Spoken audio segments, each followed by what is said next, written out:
Hi, I'm Kent Mayor Dana Ralph. Glad to join you today for our weekly update. So I want to go through some fun things happening in the city.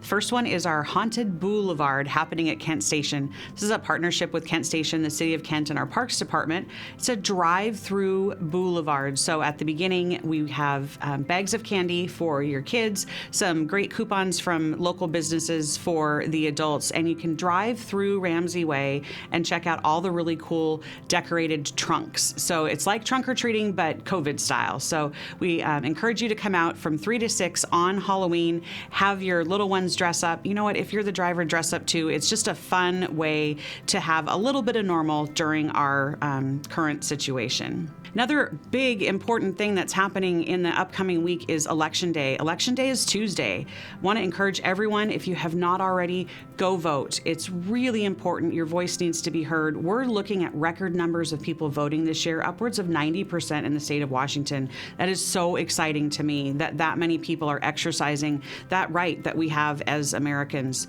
In the city of Kent, we've got 3 drop boxes. There is one at Kent Ridge High School up in the Panther Lake area, the YMCA up off of 248, and then there's one down in the valley at the Regional Justice Center. I've been seeing lots of pictures on social media about the lines being long, so take your time, snap a selfie, show everybody that you voted, be proud that you took that time to have your voice heard, and make sure you get those ballots in by Tuesday for sure. Last week, we had a pretty exciting opportunity. We presented in front of the Washington State Historical Landmark Commission. It's a mouthful.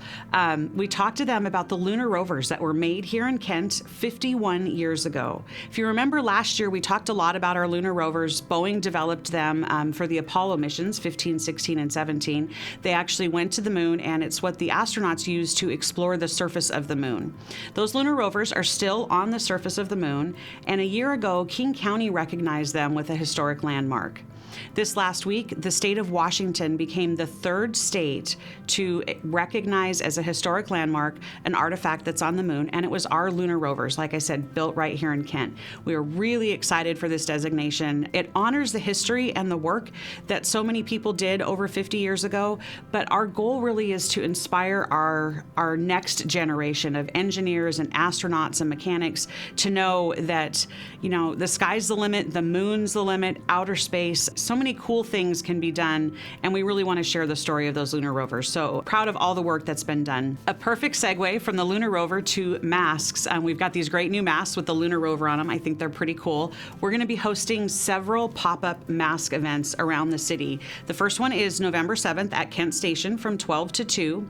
Then on Veterans Day, November 11th, we're going to be up at the Kent Des Moines Park and Ride up on the West Hill, again from 12 to 2.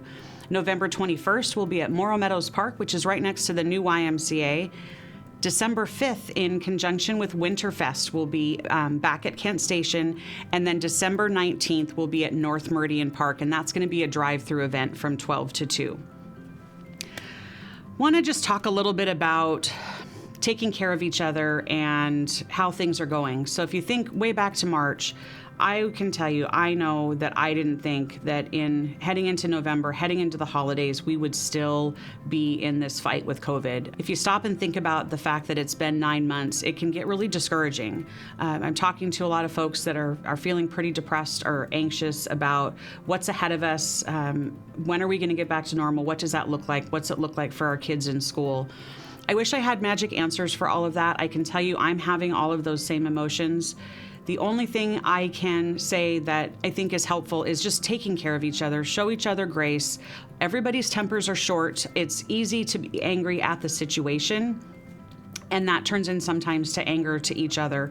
And we need to remember, we're in this together, you guys. We have to continue to do the right thing, and that's wear our masks, make sure that we're being responsible, wash your hands, check on each other, support each other. If there was ever a time to really take that to heart, we are Kent to heart, it's now.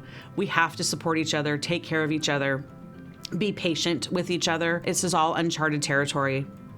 I know that I'm taking extra time to call up people in my life, especially my older friends and relatives that are not as able to get out, and parents who are doing all of this homeschooling. It's a lot, you guys. We just need to be patient with each other. Know that this will come to an end. I can't tell you when. I don't know that it's going to be as soon as any of us would like, but we've got to get through this together. We don't have a lot of other choices. We're strong and we're resilient, and we are Kent.